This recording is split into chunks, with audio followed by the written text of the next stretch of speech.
Pueden sentarse. Ya hemos orado, la presencia del Espíritu Santo yo creo que está en este lugar. Tremenda palabra que el pastor nos dio antes de cerrar la adoración.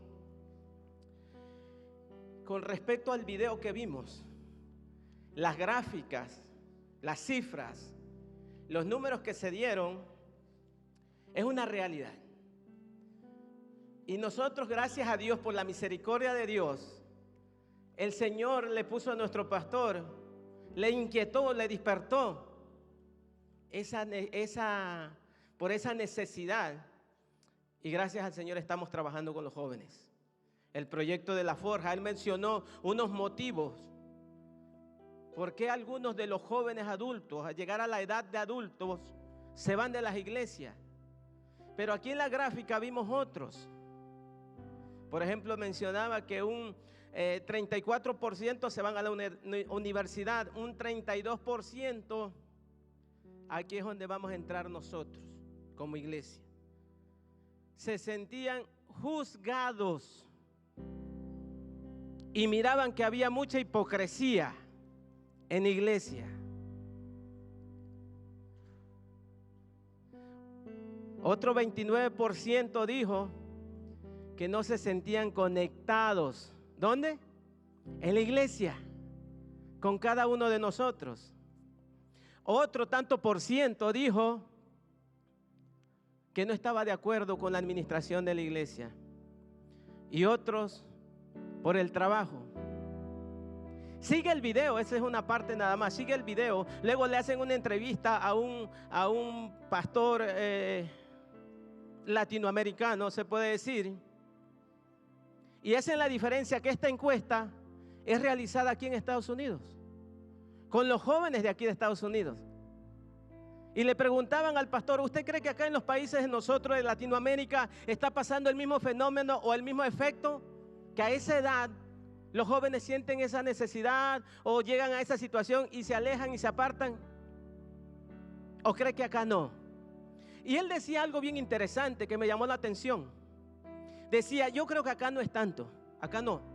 Dice, el problema o la situación en Estados Unidos, que la mayoría de estos jóvenes son jóvenes ya de tercera o cuarta generación de cristianos, de creyentes.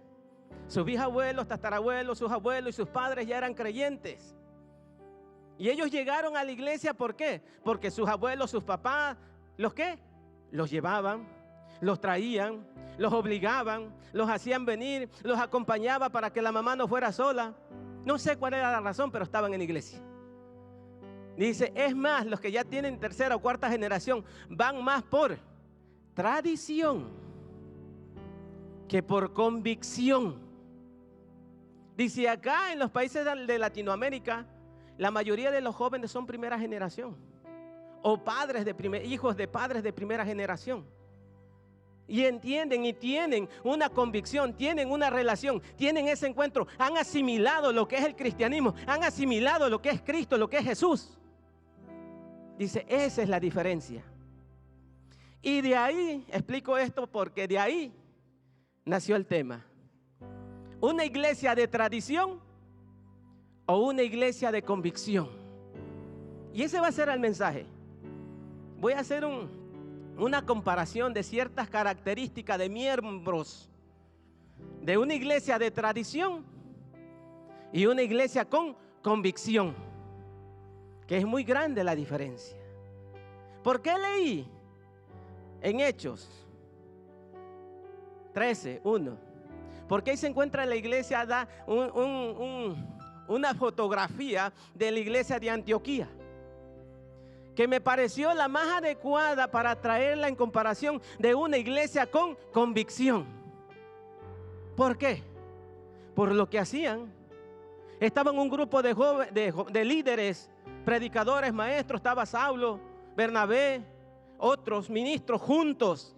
¿Qué hacían? Ministraban al Señor. Y ahí les voy a hacer este paréntesis. Ministraban al Señor. Y la cadena de prédicas que ha estado dando el pastor de raíces, del tema de raíces, yo creo que solo se ha basado en eso, en ministrar al Señor, en lo que hacía esta iglesia. Ministraban al Señor. Ministrar al Señor es realizar todo lo que se hace aquí enfrente, todo lo que se hace allá, todo lo que se hace allá en los baños, el asistir, es ministrar, servir, trabajar. Esa área, imagínense, solo en esa área prácticamente son las prédicas que el pastor nos ha dado. Gloria a Dios, porque nos está inquietando, nos está levantando de ser creyentes a pasar a ser ¿qué? Discípulos. Y ahí vamos. No solo eso, ministraban al Señor, sino que también ¿qué hacían? Ayunaban. Dice, y ayunando. Y no solo ayunaban, también se dejaban guiar por el Espíritu Santo. Si van y leen ahí, van a ver que él dice que el Espíritu Santo los guiaba, o les decía, o les mandaba, les guiaba. No solo ayunaban, también oraban. Y no solo oraban, sino que también enviaban. Y no los enviaban nada más así, sino que dice, imponiéndole las manos, los enviaron. Imponían manos. Gloria a Dios por el seminario que tenemos, la verdadera y bíblica guerra espiritual. No voy a hablar del ayuno porque eso lo vamos a hablar el jueves. No voy a hablar de la imposición de manos porque eso se va a hablar el jueves. La verdadera guerra, la verdadera bíblica y guerra espiritual. Pero ellos imponían manos.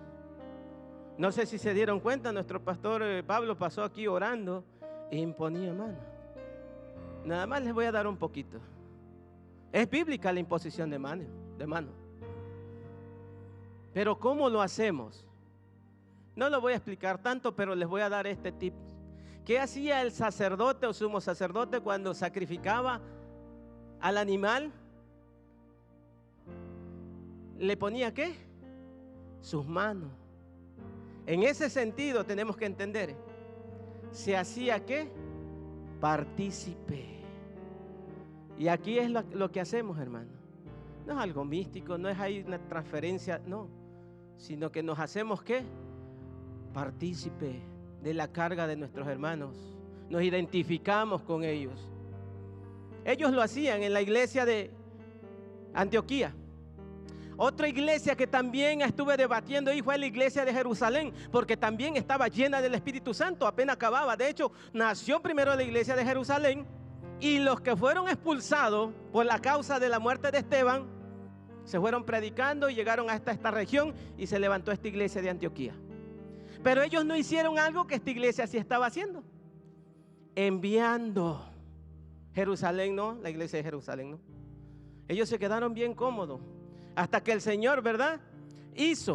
Permitió, dejó que se diera esa persecución para esparcir el evangelio. Una iglesia con la que podemos contrastar la iglesia de Antioquía es la iglesia de Corintios. Antioquía, una iglesia con convicción, una iglesia firme, una llena del Espíritu Santo. Corintio, por la reseña que nos da el apóstol Pablo, estaba luchando con las tradiciones. Porque ¿qué dicen sus cartas? 1 y 2 de Corintios. Las mandó para resolver pleitos, divisiones, separación. ¿Qué decían? Yo soy de Apolos. No, otro decía yo soy de Pablo. Otro decía yo soy de Pedro. Otro decía no, yo soy de Jesucristo. Esa era la iglesia de Corintios. Una iglesia que estaba ahí luchando con la tradición. Acuérdense que ese es el tema, lo voy a estar mencionando mucho. Iglesia de tradición o iglesia de convicción. Muchas veces voy a tomar a la iglesia como el grupo de creyentes que somos, y muchas veces me voy a enfatizar en iglesia, en ti y en mí. Porque ¿quién es la iglesia? ¿El edificio? ¿La iglesia es qué? Cada uno de nosotros. Gloria a Dios, dale esa ofrenda de palmas al Rey de Reyes, que Él se la merece. Así que cuando escuches estas estadísticas, que los jóvenes se van de la iglesia, no se van del edificio, se van huyendo de ti, se van alejando de cada uno de nosotros. Porque ¿quién es la iglesia? Nosotros somos la iglesia. La palabra que dio el pastor. Recuerden que en nosotros mora ¿quién? El Espíritu Santo. Pero para eso tienes que tener convicción. Para eso tienes que ser una iglesia con convicción. Segura, firme. Así que la iglesia de Corintios estaba pasando por esa situación. Pero gloria a Dios, el Señor mandó a través de Pablo esas cartas para arreglar esos problemas. Pero saben que eso no era nuevo, eso también lo vivió nuestro Señor Jesucristo. Desde antes que saliera a la iglesia, Él ya tenía esos problemas. Voy a hacer este mensaje lo más simple que se pueda. 2 puntos. Características de miembros de una iglesia de tradición y características de miembros de una iglesia con convicción. 2 puntos. Solo se va a tratar. El primer punto lo vamos a ver cuando el Señor Jesucristo empieza a enfrentar este problema en su ministerio. Y los voy a invitar ahí para que se despierten un poquito, a que vayan y busquen en su Biblia, en el libro, en el Evangelio de Marcos. Marcos capítulo 7, versículo 1. Vamos, busquen ahí, vamos a leer. Vamos a tener mucha lectura bíblica hoy. Eso era la introducción para que supieran de dónde salió el tema. Son de estos temas, estos mensajes que muchas veces tiene uno el mensaje, pero cómo le batalla uno con el tema. Pero salió una iglesia con convicción o una iglesia de tradición. ¿Ya lo tienen? Marcos 7, del versículo 1 en adelante, vamos a leer. El Señor Jesucristo ya estaba pasando esta situación de la tradición. Estaba tan aferrada en el judaísmo, que era lo que él debatía. Dice la palabra del Señor: se juntaron a Jesús los fariseos y algunos de los escribas que habían venido de Jerusalén, los cuales, viendo a algunos de sus discípulos de Jesús comer pan con manos inmundas, esto es, no lavadas, los condenaban.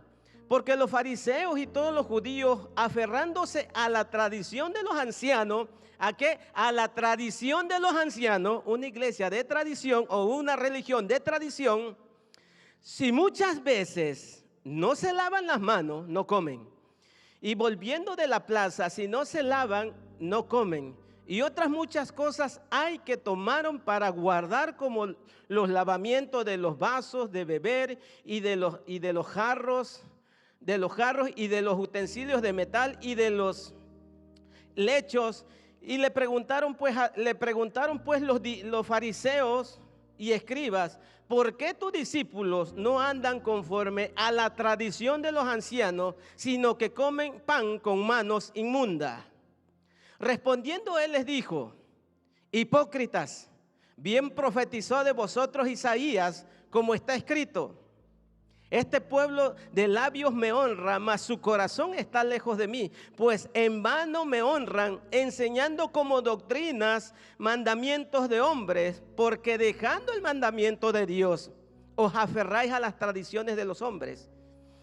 Los lavamientos de los jarros y de los vasos de beber, y hacéis otras muchas cosas semejantes. Y les decía: bien invalidáis el mandamiento de Dios por guardar vuestras ¿qué? Tradiciones. Lo leí todo, para que no estemos ahí volviendo, ya lo leí todo. Viene este grupo de fariseos y escribas en Mateo, que es el paralelo de este pasaje, dice: ¿por qué tus discípulos quebrantan las tradiciones de los ancianos? No le dijeron: ¿por qué tus discípulos quebrantan la ley de Moisés? No le dijeron: ¿por qué tus discípulos quebrantan la palabra de Dios del Antiguo Testamento? No le dijeron eso, sino que las tradiciones de los ancianos. Y tenían muchas. No solo no se lavaban, que se tenían que lavar las manos, lavar las copas, lavar los platos, lavar los vasos, lavar el lecho, todo tenían que lavar. ¿Y saben qué decía un comentarista? Que este grupo de leyes o número de leyes, de tradiciones que tenían, ni siquiera estaban escritas hasta después del cautiverio babilónico. Eran que se transmitían oralmente. Se transmitían oralmente, y en la ley no había nada referente a tanta limpieza. Y se cree que ellos no se referían a la higiene. Se referían a eventos ceremoniales que realizaban los sacerdotes. Lo único que se encuentra referido a esto del lavamiento de manos está en Levíticos 22, 7 y 8 parece, donde dice que el sacerdote se tenía que lavar las manos para poder comer o participar del sacrificio o de la ofrenda que fuera. Los sacerdotes, pero ellos ya lo habían hecho a nivel congregacional, a nivel todos, lo tenían que hacer. Era un ritual que se hacía. Tenían que derramarle las manos cuando el sacerdote las manos hacia arriba, y cuando el agua llegaba a la altura de la muñeca, él la tenía que voltear y tenían que derramarle otra vez el agua hasta que le escurría por los dedos, y después con un puño se tenía que restregar. Era la forma, un ritual que se tenía que hacer. ¿Pero para quién? Para los sacerdotes. Y era lo que le reclamaban. Miren esto interesante, si van ahí en Marcos, en el capítulo 6, dice, y Jesús, las Biblias tienen sus títulos cuando empiezan ciertos versículos. Dice, Jesús sanaba a los enfermos en Genezaret. Antes de que vinieran estos escribas, Jesús había sanado a los enfermos en Genezaret. Antes de sanar a esos enfermos en Genezaret, Él había alimentado a 5,000 personas. Después de que las alimentó, las despidió, y fue cuando atravesó el lago caminando por las aguas, y Pedro lo hizo caminar. Y todo eso lo había hecho antes de que este grupo de personas vinieran. ¿Y saben qué? Este grupo de personas lo único que miraron, no se lavaron las manos.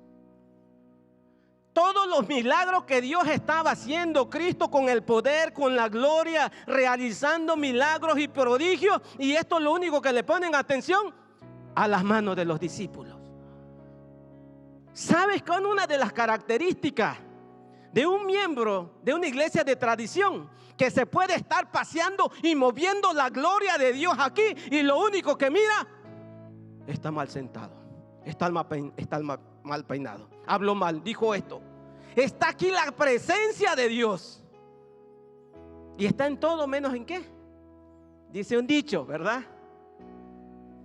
Bueno, bien dicho, está en todo menos en misa. ¿Qué pasó esto? ¿Qué pasó por allá? Y acá están los hermanos ministrando, el pastor deshaciéndose, los hermanos tocando la gloria de Dios, quebrantando y tocando, y todos yendo para allá. Gloria a Dios que en esta iglesia no pasa. Gloria a Dios. Esa es una característica de estas iglesias de tradición, que ponen de antemano las cosas de los hombres a lo que la palabra enseña. Esa es una de las características. Miran todo, se quejan de todo, no perciben la gloria de Dios, no perciben la presencia de Dios, o lo hacen a un lado por llevar a cabo todo lo que yo quiero, lo que yo deseo, lo que a mí me importa, lo que me enseñaron, lo que hacían mis padres, lo que hacían mis abuelos, lo que decían, cómo se sentaban, cómo se paraban. Decía el pastor Pablo el jueves, le tocó dar el estudio, hombres aquí y mujeres acá. En mi pueblo así es la iglesia, hombres aquí y mujeres acá.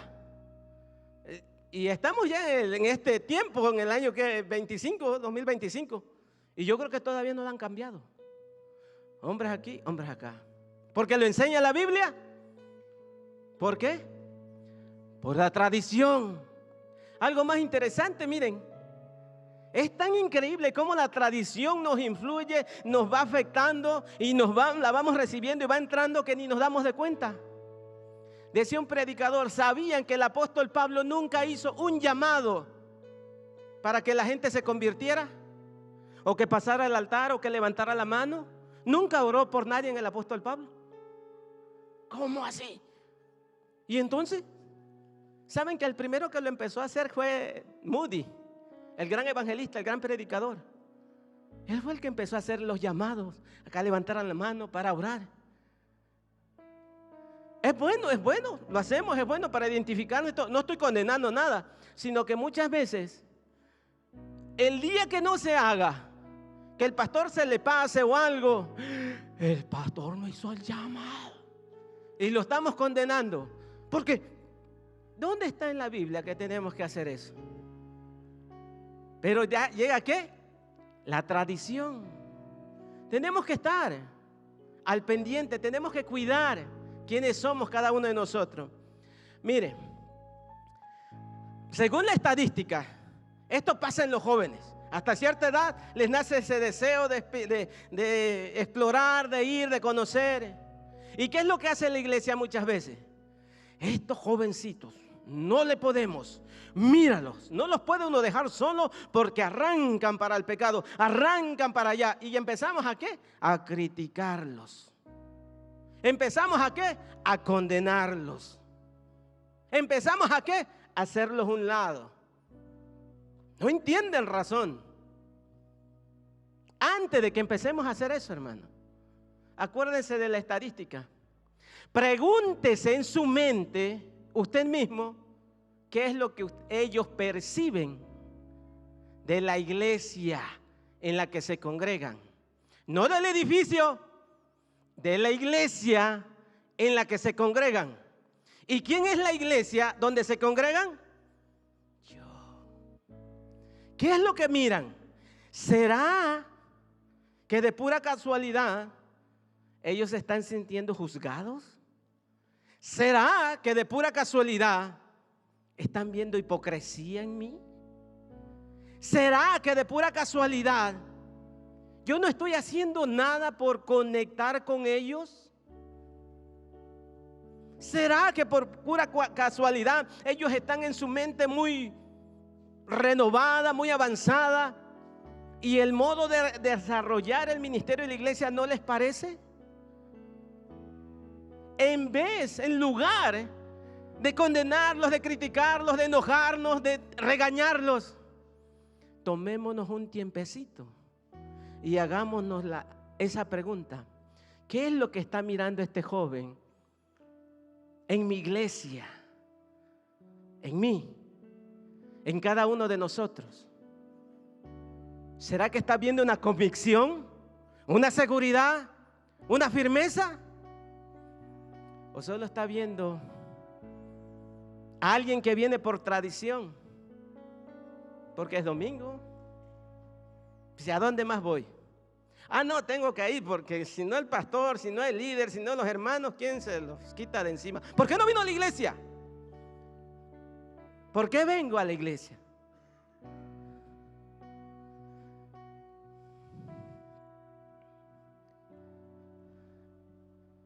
Antes, hermano, antes de ponerlos en ese lugar, examinemos a nosotros mismos. Miremos, Padre, mirémonos a nosotros. Gloria a Dios por lo que estamos haciendo en la iglesia. Yo se lo dije desde el principio que empecé, como dijera mi papá. Le leí la cartilla al padre de 2 de mis discípulos, Timoteos. Yo le dije: hermano, vamos a hacer esta reunión, nosotros los vamos a aconsejar, les vamos a enseñar, les vamos a guiar, les vamos a animar, vamos a orar por ellos, vamos a estar ahí encima de ellos, fortaleciéndolos, animándolos, echándole ganas para que ellos tomen mejor y buenas decisiones en su vida. Pero le dije: pero acuérdese, yo solo soy el maestro, yo solo soy el líder, yo solo estoy con él 1 o 2 días. Pero ¿quién está más con él? Acuérdese, la responsabilidad de quién es más fuerte, ¿mía o de usted como padre? ¿Quién es el que va a influenciar más en los hijos? ¿El maestro, la iglesia, el pastor, los líderes? ¿O los padres o las madres? ¿Qué es lo que él está viendo en mí como padre? ¿Qué es lo que está viendo en mí como madre? ¿Qué es lo que está viendo en mí como iglesia? ¿Qué es lo que está viendo en mí? Hagámonos esa pregunta, dale esa ofrenda al Señor, al Rey de Reyes y Señor de Señores.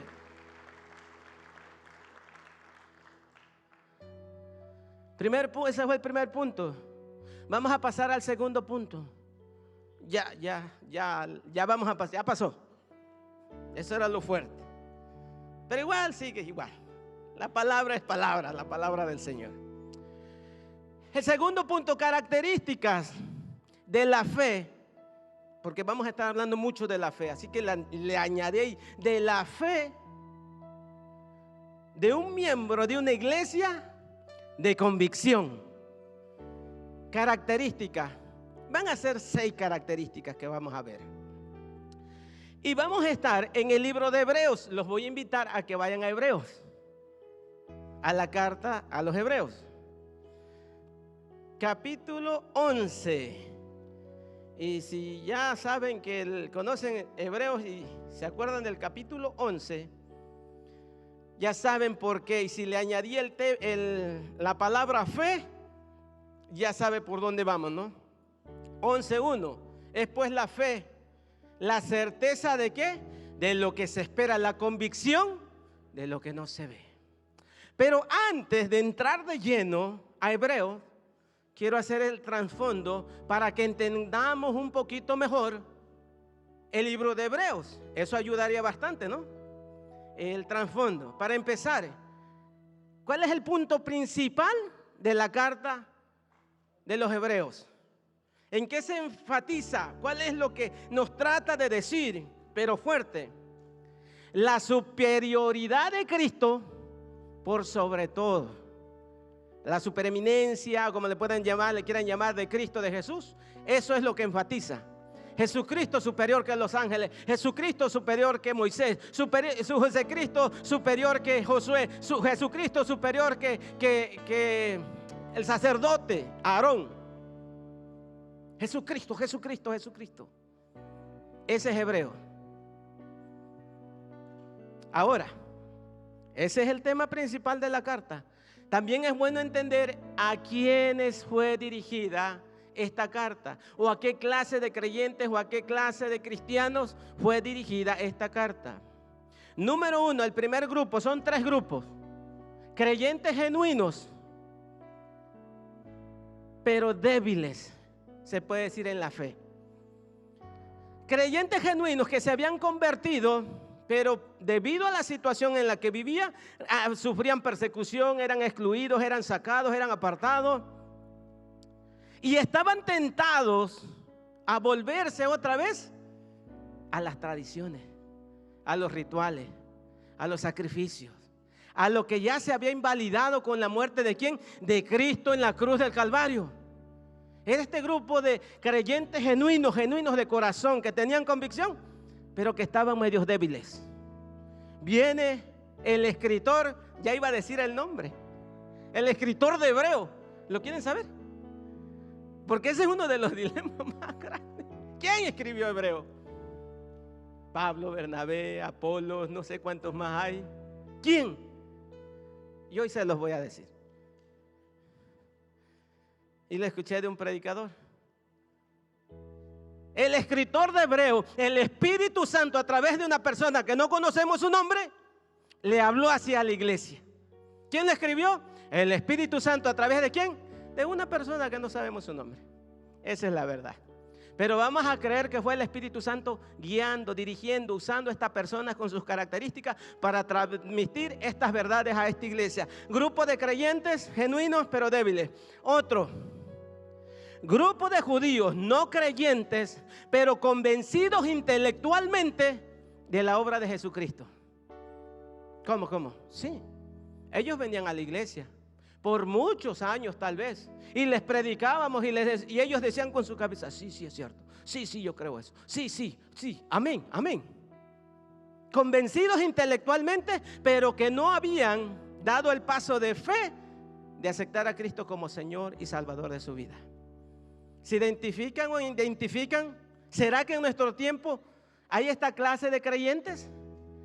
Escuchen la palabra, dije creyentes. Por eso la importancia de pasar de creyentes a discípulos. No es casualidad, hermano, lo que el Señor nos está hablando. Yo hoy vengo a hablar de la supereminencia, la supremacía de Cristo. El pastor nos está enseñando de pasar de creyentes a discípulos. El mensaje pasado vino el pastor Ulises y nos habló de la revelación de Cristo. ¿En dónde? En Apocalipsis. El Cristo glorificado. Yo creo que algo el Señor nos quiere enseñar o mostrar de su Hijo. Pero fuertemente, dáselo al Señor. Dáselo al Señor porque Él se lo merece. Este era un grupo de personas que escuchaban y eran atentos. Y yo los he visto. Y ahorita les voy a decir quiénes son, ¿no, verdad? Les puedo decir de uno, mínimo. Y agárrense porque ahorita lo voy a buscar. ¿Dónde está? Les voy a decir de uno. Él se llama Jesús Tapia, es mi hermano. Yo me llamo Miguel Tapia. Jesús Tapia, cuando vine a los Estados Unidos, él me empezó a llevar a la iglesia. Él me empezó a llevar a la iglesia. Él iba y a mí me llevaba y teníamos esa discusión siempre que regresábamos de la iglesia. Le decía a mi hermano, Jesús, ¿te gusta la iglesia? No. ¿Quieres ir a la iglesia? No. ¿Anhelas ir a la iglesia? No. ¿Y entonces por qué vas? Pues para que me dejen en paz. Si no, no paran de mí. Y ellos están y mejor voy.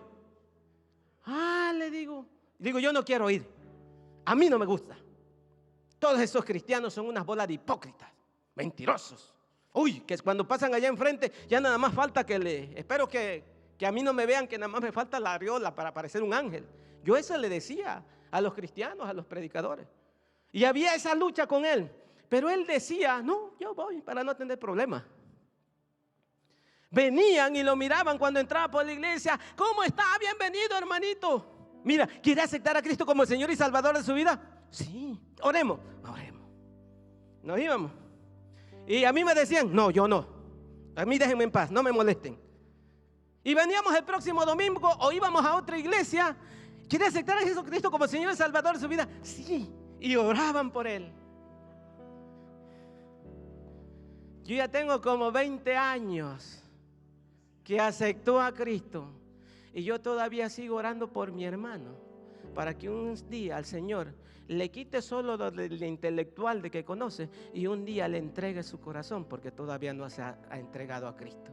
Y yo sé que así hay muchos, hermanos, y el Señor nos está hablando que el tiempo es corto. Y no, mi hermano, ya han pasado 20 años aproximadamente y todavía sigo orando por él. Y yo sé que si él va a una iglesia y le dan el plan de salvación, él lo acepta. Pero solo con esto, no con esto. Y a Dios no le interesa esto. A Dios le interesa esto, pero más esto, tu corazón. Así que si tú conoces a alguien, no pares de hablar, no pares de orar. Y si el Señor te está hablando hoy, no endurezcáis vuestros corazones, como dice en Hebreos 3:15. No endurezcáis vuestros corazones. Tercer grupo de personas, apenas voy en el segundo. Judíos que no son creyentes, que no son cristianos. Ellos vienen porque les llama la atención la música, les llama la atención los consejos, los invita a alguien, vienen, se sientan, escuchan, dicen, mira qué bonito se ven todos cuando aplauden, mira qué bonito se ve el santuario, mira qué bonito cantan, pero vienen y están ahí. Ese es el tercer grupo, invitados, personas que llegan, personas que no conocen a Cristo, pero que les llama la atención y reciben y están cómodos y están contentos. Yo pasé por esa etapa. Yo decía, qué bonito siento cuando voy a la iglesia, qué paz cuando yo salgo, qué paz si allá se me atravesaba un carro y empezaba a pitar y me enojaba. Y yo decía, estos cristianos son muy mentirosos, porque dicen que es la paz que sobrepasa todo entendimiento y que es permanente y que es eterna. A mí no alcanzo a salir de la iglesia cuando ¡pum! Se me va. Pero es que yo no sabía, como dijo el pastor la semana pasada, que esto de lo espiritual es como lo físico. Yo si dejo de comer un día o 2 días, ¿qué pasa? O 3 días o 4 días, una semana, me muero, me voy, me desmayo.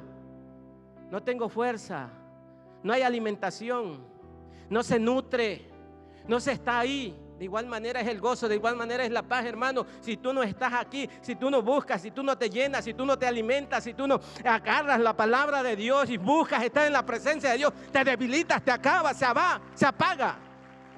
Así es la palabra de Dios. Así hay muchos. Tercer grupo, personas que disfrutamos por un tiempo, pero cuando se hace el llamado, no es tiempo. No es hora. Una frase que se le escucha a un hermano: estoy muy joven, decía mi hermano, y él se le escuchaba a sus hijos: estoy muy joven.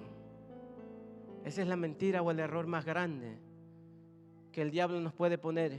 Disfruta tu juventud, vive la vida, sí, vívela, pero con Cristo.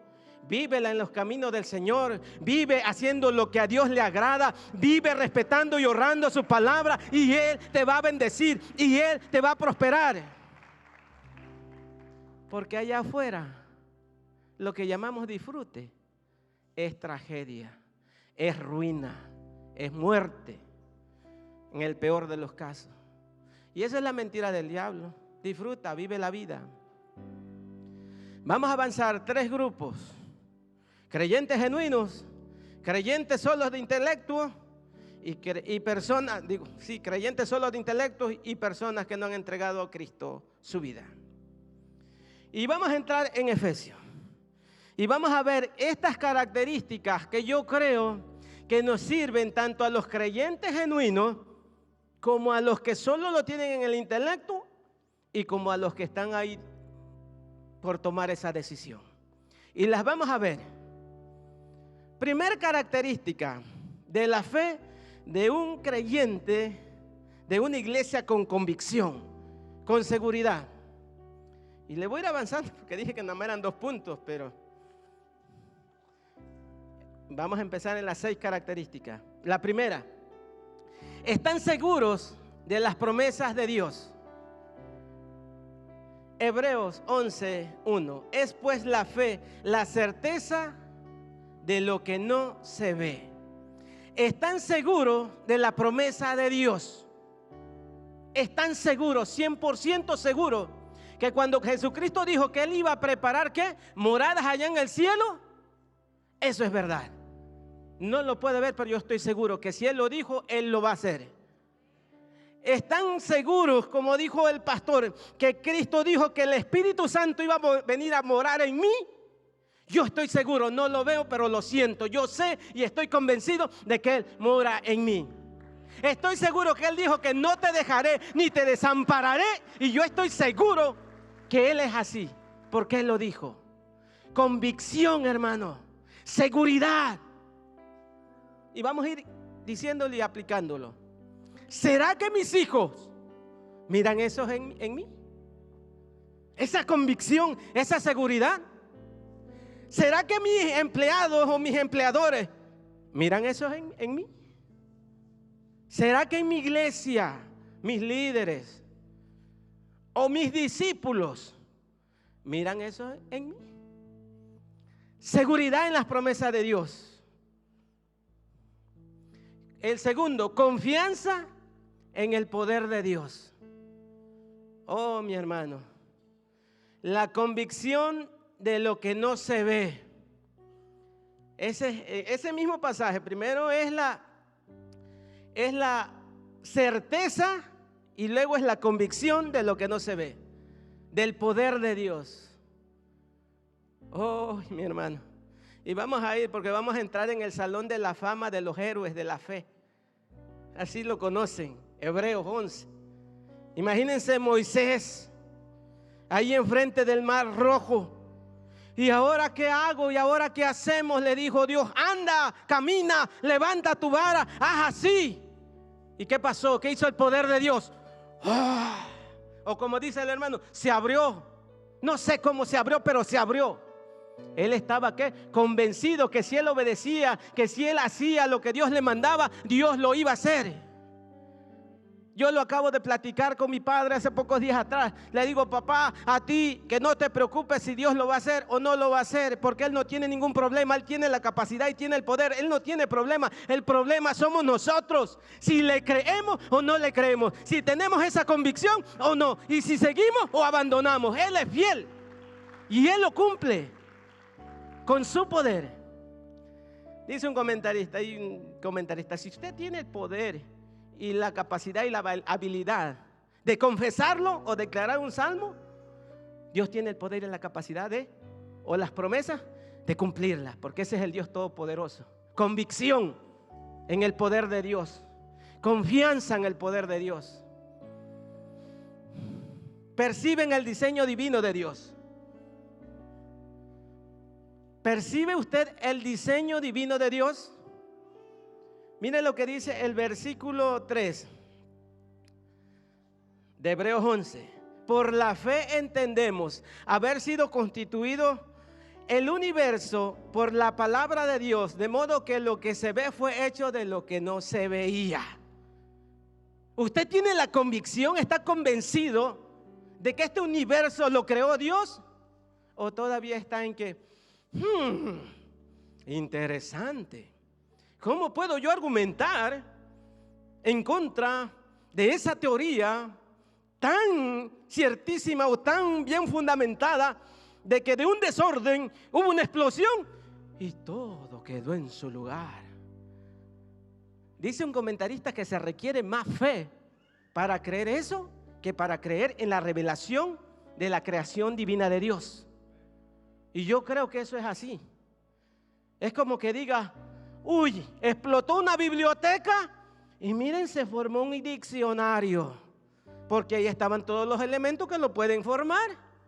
Oye, para eso sí se requiere tener fe. ¿Usted todavía cree en eso? Que la creación divina de Dios viene de un caos, de un desorden. Sí tiene que tener fe si todavía cree eso. Pastor, pero ¿cómo yo argumento en contra de la evolución?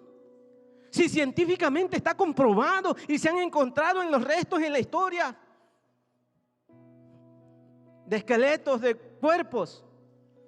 ¿Sabía usted, dato curioso, como dice acá Ulises o el pastor, dato curioso, sabía que la ciencia, cuando dice científicamente, o cuando decimos esa expresión, científicamente la ciencia apoya más la revelación divina de Dios que la teoría de la evolución? ¿Cómo está eso? Sí. Y se lo voy a explicar, decía un comentarista. Hace el pastor, agarro aire para empezar.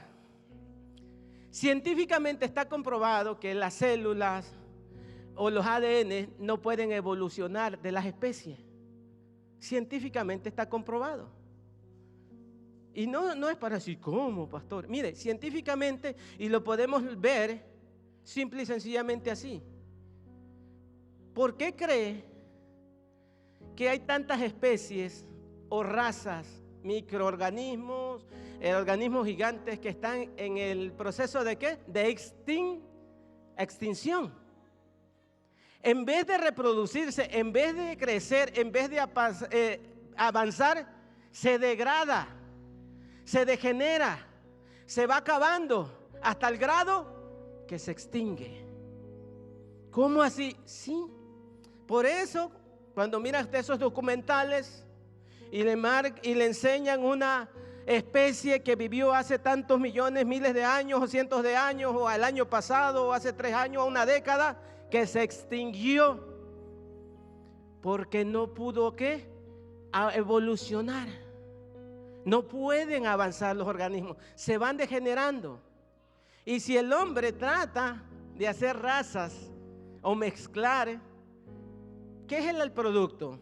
Por ejemplo, hagamos las semillas, el maíz. Si el hombre con su ciencia hace una nueva raza, por lo general salen ¿qué? Híbridos. La cruza entre animales que no son del mismo género, también, o sea, de la misma especie, salen que se pueden dar, algunos salen ¿qué? Estériles. Híbridos. Y todo eso es apoyando científicamente que la teoría de la evolución no deja de ser ¿qué? Una teoría. ¿Y saben cómo Carlos Darwin puso esta teoría? ¿Qué métodos usó para dar esta teoría? Se fue a un lugar especial y solo usó el método de la observación. Porque en sus tiempos no había la ciencia ni la tecnología de investigar este cromosoma, esto, lo de acá y aquello. Nada. Solo observó, mira, este pajarito se parece a aquel, pero aquel está más grande. Seguro evolucionó. Usted tiene la convicción, la seguridad de que este universo que está totalmente organizado, puesto en su lugar, perfecto, ¿lo creó Dios o no? Porque si no, tenemos un problema. Andamos divagando. ¿Y sabe quiénes miran eso? Nuestros hijos, nuestros vecinos, toda la gente que no está. ¿Cómo? Que eres un cristiano y no crees en la revelación divina de Dios, de la creación del universo. ¿Cómo está ahí? Bueno, pero es que no hay que ser fanático. No, no es que no tienes que ser fanático. Tú tienes que tener tus convicciones. Una iglesia de convicción es la que se para y defiende y cree y vive por esas convicciones. Amén, dale esa ofrenda al Señor. Actúan según las promesas de Dios. No nada más estamos seguros en las promesas de Dios, sino que actuamos en las promesas de Dios. Mire lo que dice el versículo 8 de Hebreos 11. Por la fe,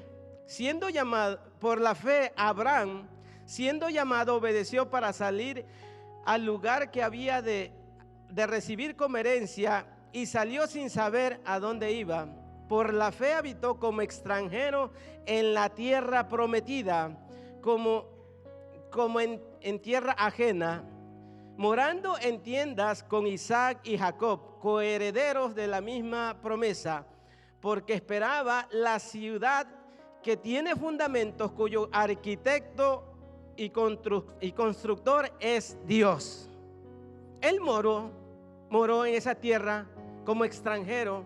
¿En la tierra de qué? De la promesa. Pero esperando a la ciudad que tenía como constructor a Dios. ¿Cuál era esa ciudad? Esa es la promesa que nos dio Jesús. Que si creemos de corazón, Él nos da ¿qué? La salvación y la vida eterna.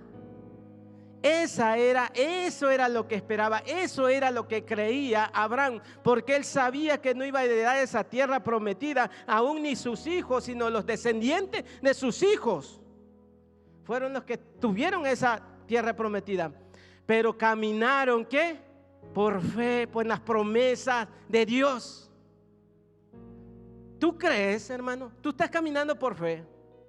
Tú estás transmitiendo eso a tu familia, a tus hijos. Si Dios lo dijo, Él lo hará. Si Él me prometió, Él lo cumplirá. Si Él me dijo que iba a hacer moradas allá en el cielo, yo estoy confiado de cuando yo parta acá, me voy a la presencia del Señor. Yo creo eso. Y yo vivo con eso en mi mente. Y yo le digo a las personas que descansen, que tengan fe en la promesa de Dios. Gloria a Dios, dáselo al Señor.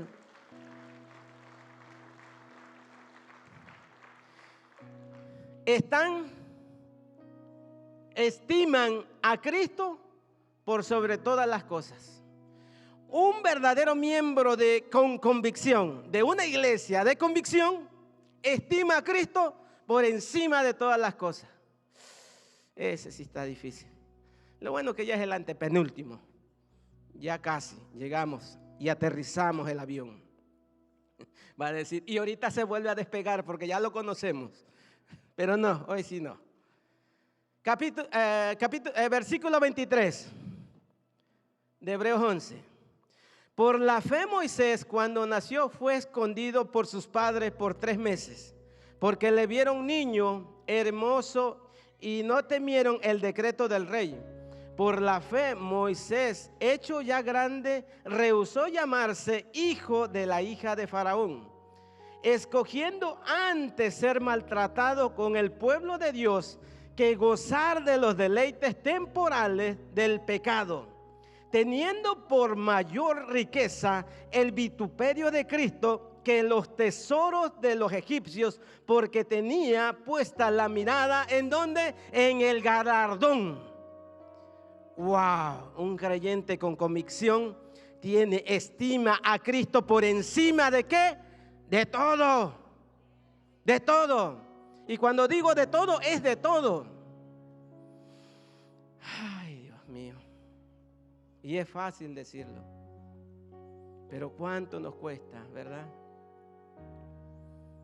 Hay escasez, hay enfermedad, hay pereza, hay tristeza, hay dolor. Hay un montón de cosas, podemos decir. Quería decir excusas, ya lo dije, pero sí son excusas. Que no voy a la iglesia, que no voy al servicio, que no estudio la palabra, que no hago lo que me toca, lo que me corresponde, porque Cristo está por encima de todas las cosas. No, porque todas las cosas están ¿qué? Por encima de Cristo. Si eso están viendo nuestros hijos, nuestras amistades, nuestros vecinos, nuestros líderes, todo lo que expliqué hace rato, ¿qué podemos esperar de ellos, hermano? Dice el dicho, no le pidamos ¿qué? Peras al olmo. ¿Y por qué eres así de rebelde? ¿Y por qué no te gusta leer la Biblia? ¿Y por qué no te gusta ir a la iglesia? ¿Y por qué no te gusta quedarte en los servicios con los jóvenes o con los adultos? ¿Será porque tal vez eso estoy reflejando yo? No pidamos peras al olmo, no. Pidámosle a Dios la fuerza y la convicción para que podamos vencer todos los dardos, todos los ataques, toda la pereza, toda la tristeza, toda la duda, todo lo que se antepone, todo el deseo, toda la tentación que es la que tenemos que huir, para poder ser y poner a Cristo por encima de todas las cosas. Hermano, nadie lo ha logrado de los que estamos acá, pero miren cuánto luchamos por que eso sea. Y esa es nuestra lucha. Esa es nuestra lucha, anteponer a Cristo sobre todas las cosas. No se diga a su servidor en este tiempo de trabajo. Pero ahí estoy luchando. Ahí estoy creyendo, como dijo el pastor, que el Espíritu Santo mora en mí y que Él me va a fortalecer. Él me va a dar la idea, me va a dar la habilidad, la capacidad para poder poner a Cristo por sobre todas las cosas. Y te animo que pruebes, y te animo que luches, y te animo que te agarres del Espíritu Santo y que te pongas esa convicción que Dios anhela de su iglesia. No podemos pedir cosas que nosotros no tenemos. Último punto. Y nos vamos a la conclusión. Superan pruebas tremendas. Los verdaderos creyentes con convicción, su fe los ayuda a superar cosas tremendas. ¿Verdad, hermanita Silvia? Cosas tremendas. Tenemos esa convicción. Mira lo que dice el versículo 29 de Hebreos. Por la fe pasaron el mar rojo como por tierra seca, e intentando los egipcios hacer lo mismo, fueron ahogados. Por la fe cayeron los muros de Jericó después de rodearlos 7 días. Por la fe Rahab, la ramera, no pereció juntamente con los desobedientes, habiendo recibido a los espías en paz. ¿Y qué más digo?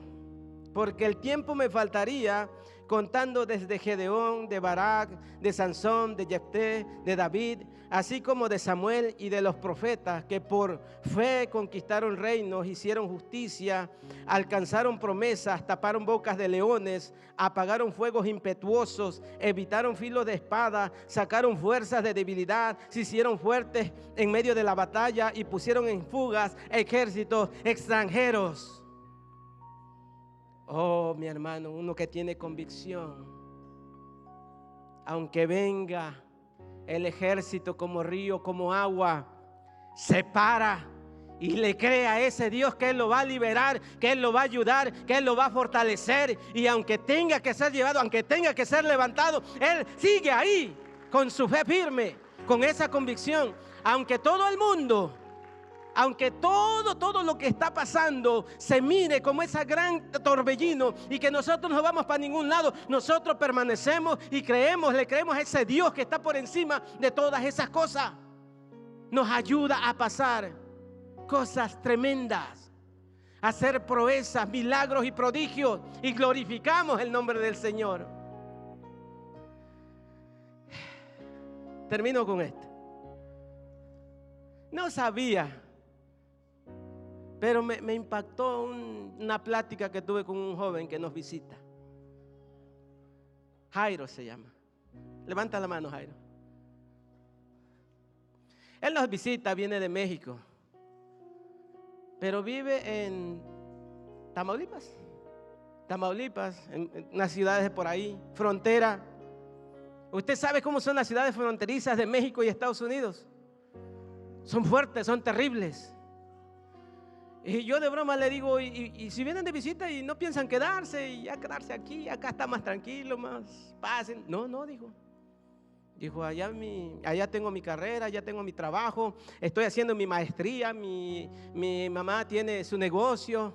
Uy, yo me sorprendí.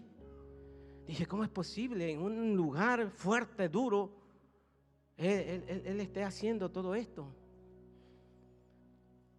Dice, además soy abogado, soy licenciado, estoy en la Cámara de Senadores, participo, llevo leyes, he ido a México.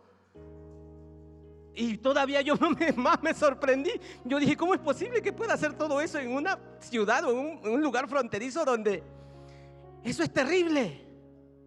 Eso es fuerte. Y le dije, Jairo, ¿y tú vas a la iglesia? Sí, dice, yo donde estoy estudiando, ahí voy a una iglesia y ahí participo. Mi mamá donde vive en otro pueblo, allá ya tiene su iglesia y va a la iglesia y asiste y ahí está todo. Y él me decía, yo apoyo a los retiros de jóvenes, los congresos y todo eso y aquello. Y más me sorprendía. ¿Y saben qué es lo que pude ver? Ese es el testimonio de un joven que no va a una iglesia por tradición. ¿Va por qué? Por convicción. ¿Va por qué? Por convicción, ¿sabe? Y lo estoy platicando porque me hizo ver como ejemplo de lo que nosotros tenemos que empezar a hacer aquí en Estados Unidos, como pueblo de Dios, como iglesia de Dios. Ah, no, está muy caliente, hoy no voy. Ah, no, está muy frío, hoy no voy. Ah, no, está lloviendo, hoy no voy. Ay. ¿Somos de convicción o somos de tradición? ¿Somos porque queremos hacer la diferencia o que Dios haga la diferencia con nosotros? ¿O solo para calentar sillas?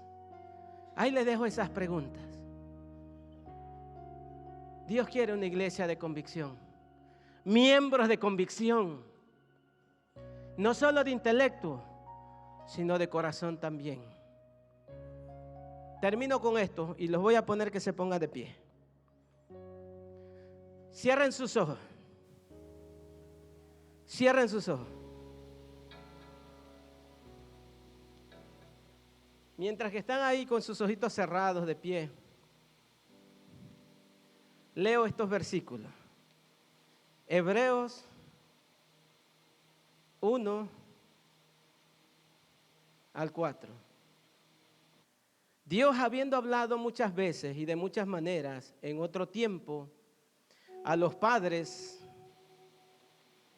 por los profetas, y en estos postreros días nos ha hablado por el Hijo, a quien constituyó heredero de todo, y por quien asimismo hizo el universo, el cual siendo el resplandor de su gloria y la imagen misma de su sustancia, y quien sustenta todas las cosas, y todas las cosas con el todas las cosas de su poder, con la palabra de su poder, habiendo efectuado la purificación de nuestros pecados por medio de sí mismo, se sentó a la diestra de la majestad en las alturas, hecho tanto superior a los ángeles, cuanto heredero más excelente de un nombre que ellos. Dios, hablando de muchas maneras y de muchas formas a nuestros padres, mandó a su Hijo a que nos hablara. Su Hijo fue Cristo Jesús. Él vino a completar esa palabra que había enviado antes a través de los profetas. Él fue el profeta de los profetas. Era la palabra de Dios hablando al hombre. Cierra tus ojos ahí donde estás y escucha. La función del profeta era Dios. Era para que Dios se acercara a través de él al hombre, a través de la revelación. Era el instrumento que Dios usaba para acercarse al hombre a través de la revelación divina de Dios. Eso era lo que hacía el profeta. Hablaba de parte de Dios al hombre para revelar su gloria y su poder. Jesucristo fue el profeta de profetas, quien reveló la gloria perfecta y exacta de Dios. Pero no solo fue el profeta, también fue el sacerdote que ofreció el sacrificio perfecto para restaurar esa relación entre Dios y el hombre. La función del sacerdote era oficiar sacrificio para acercar al hombre a Dios, para restaurar, para cubrir el pecado. Pero el sacrificio perfecto que hizo Jesucristo en la cruz del Calvario no vino solo para cubrir el pecado, sino para lavar el pecado de cada uno de nosotros, el mío, el de usted y el de todo el mundo. Y no solo vino como profeta y como sacerdote, sino que dice que después se subió y se sentó allá en la diestra del Padre. Está reinando. Está a la diestra del Padre, está también abogando por nosotros. Y un día vendrá como rey, ya no como siervo, sino como rey. Pero ¿sabes qué? En lo que llega ese día, yo te quiero hacer una invitación. ¿Por qué no dejas que ya Él empiece a reinar en tu corazón?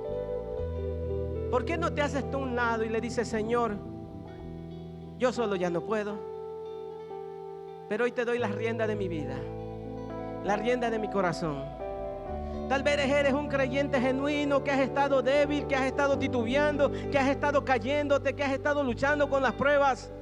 Pídele hoy al Señor, dile: Señor, dame la convicción y la seguridad de quién tú eres en mí, Señor, y de lo que tú vas a hacer en mí. O si eres un creyente que solo has escuchado intelectualmente estos principios, pero que hoy el Señor te ha hablado y quieres entregar tu vida, hazlo hoy. O si eres alguien que fuiste invitado, que llegaste por casualidad, te llama la atención, o nos miras raro, como quieras, hoy el Señor te está hablando que entregues tu vida. Hoy el Señor te está invitando a que vengas, que te acerques a Él.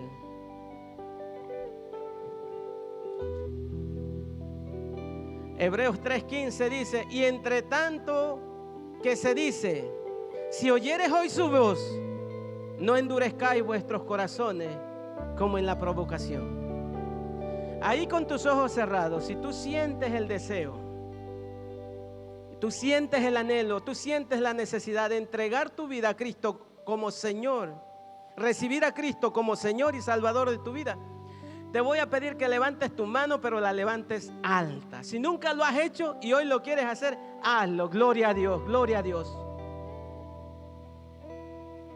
Si ya estás cansado y quieres que Cristo sea el Señor y Salvador de tu vida, gloria a Dios. Este es el tiempo. Levántala bien alta, levántala bien fuerte.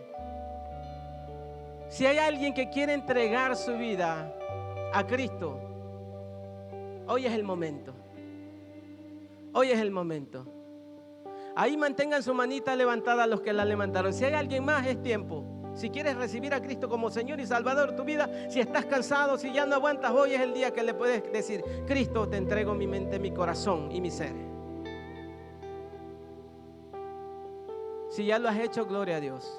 A estas 3 personitas que levantaron las manos, les voy a pedir que repitan esta oración. 4, gloria a Dios. Una jovencita, ya no la miraba. Repitan esta oración. Señor Padre, hoy confieso que he pecado, que he sido pecador, pero hoy me arrepiento, Señor. Y hoy, Señor, te acepto como Señor y Salvador de mi vida. Gracias, Padre, porque yo sé que por medio de tu sangre tú me limpias y me lavas y me haces nuevas criaturas. Gracias, Padre, yo te doy por estos jóvenes, por estas personas que levantaron su mano, Señor, y que hoy han hecho esta confesión de fe. Tómalos en el hueco de tu mano, Señor, y que los fortalezca tu Espíritu Santo, Señor, y que seas tú con ellos en todo momento. Si tú quieres, hermano, si tú quieres ser ese miembro, esa iglesia de convicción en tu corazón, pon tu mano en tu corazón y vamos a pedírselo al Señor. Señor Padre, aquí estamos, Señor. Tú nos has estado hablando, Señor, como dice tu palabra en hebreo, a través de muchos profetas, a través de los pastores, Señor, de nuestra iglesia. Que tú anhelas, que tú deseas, que tú demandas, Padre Santo, que nos consagremos más, que te creamos más, que obedezcamos más, que te sirvamos más, que nos comprometamos más, Señor, pero no podemos, Padre. Pero también entendemos y reconocemos y creemos, Padre, como nos hablaste al principio, que tu Espíritu Santo mora en cada uno de nosotros, mora en mí, mora en cada uno de los que estamos aquí, Señor. Así que te pedimos, Padre, que seas tú, Señor, fortaleciendo nuestro espíritu con tu Espíritu Santo para poder realizar, Padre, y llevar a cabo la tarea, Señor, que tú nos has encomendado a cada uno de nosotros, Señor. Para que seas tú fortaleciéndonos, Padre Santo, Señor, para llevar a cabo, Señor, lo que anhelas de cada uno de nosotros, Señor. Gracias te doy, Padre, porque yo sé, Señor, que tú estás hablando a tu iglesia y nos estás hablando, Señor, a los líderes, a los pastores y a cada uno de los que se congregan, Señor. Gracias te doy, Padre, en el nombre de Cristo Jesús, Señor. Amén y amén. Si tienes una ofrenda de palmas al Señor, dásela porque Él se la merece, mi hermano. Y que el Señor los bendiga. No sé si el grupo va a tocar una alabanza y si el pastor Arel va a pasar. A las personas que levantaron su manita, por ahí me esperan. Yo soy el encargado de dar el discipulado para nuevos creyentes, así que les voy a presentar un material y si están dispuestos a recibirlo, me lo dejan saber. Que el Señor los bendiga y estamos despedidos. Que el Señor los bendiga.